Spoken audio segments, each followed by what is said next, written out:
because I am held accountable for my part in your sin. I am held accountable for stunting your growth as a man or woman of God. Now, I'm not held responsible for it. If the Lord calls you to go do a thing and you don't go do a thing, you cannot go to God and say, Pastor Conway wouldn't let me go do a thing. That's not how that works. The Lord will be like, I told you to go do a thing. You didn't go do a thing. If Pastor Conway didn't want you to go do a thing, you should have found a legal way to be still in spiritual authority and go do the thing. And I would have created that pathway for you, or else I wouldn't have called you to do the thing. Let me use a fake example, okay? So let's say you feel really strongly called that we should not be having the water bottles on, okay? We shouldn't have the labels on. And you go to the pastor and you say, Pastor, I think we should take these water bottle labels off. Because every time you show this water bottle, I'm purposely trying not to show the brand. Every time you show this water bottle, but they make it look like another brand. Ooh, they evil. Then they used to not be allowed to do that. Every time you do that, every time that you show it on the thing, people are going to think we're endorsing this brand. I think you should take that off. And the pastor says, no, you tell your pastor. And I feel strongly called to do that, to do that, to do that. Now, please don't hear what I'm not saying. Okay. I'm talking about a label, but what we're really talking about is you have this ministry that you want to do. And you feel like your pastor's holding you back. You feel like you've got something in your heart. You have a talent you want to share. And you feel like your pastor's holding you back. You feel like you got organizational skills and your church is so unorganized. And if Pastor Conway would just let you come in and clean every once in a while, there wouldn't be piles all over her desk.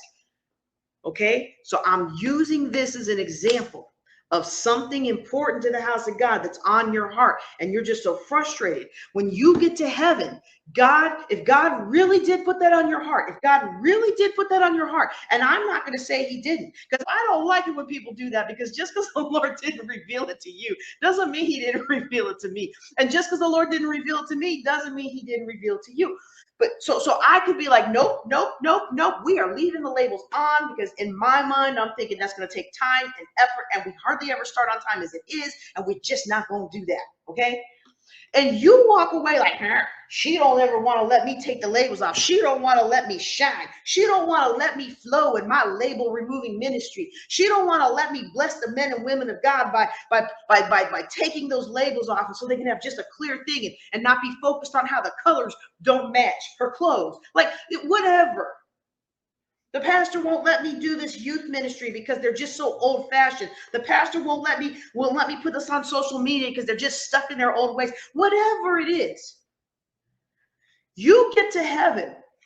The Lord is not going to say, yeah, you know what? You're right. I put something on your heart, but I forgot to make a way for you to do it. The Lord is not going to say that. Instead, if you go down into prayer, the Lord will be like, why don't you get some labels that have the church name? And why don't you just do them? Pastor said, don't take the labels off, but Pastor didn't say, don't put new labels over it. Just try one or two and see how that goes, and ask if they like that before you start. Don't blindside the pastor, but just try it and see. Or the Lord might put the pastor in an opportunity to get their eyes open. Hey, you know what? We really need to stop endorsing somebody else by accidentally showing their brand name, right? Like, prayer changes things. So the Lord would do that for you if he really called you to a label removing ministry. Okay, I know some of you are like, what is she talking about? If you have ever been in a situation where you felt like your pastor was holding you back, you felt like your boss was holding you back, you feel like your educators are holding you back, you feel like your parents are holding you back, you feel like your wife is holding you back, you feel like your husband is holding you back, fill the blank is holding you back. You know exactly what I'm talking about. You just substitute labels for the situation where you feel like someone's holding you back. So the Lord will hold you accountable for what you do. But when I get to heaven, the Lord is going to be like, you made it in by the skin of your teeth, but you could have had a greater reward if you hadn't held them back with that label making thing. And if you'd have just took it to prayer and asked the Lord, asked me, I would have told you, go ahead and let them take it off. They weren't trying to add more work to your place. They weren't trying to usurp your ministry. They were just trying to make it better. Oh, I don't know who needs to hear this now, but somebody is in that hurt phase where they had something they brought before the pastor and the pastor didn't want to do it.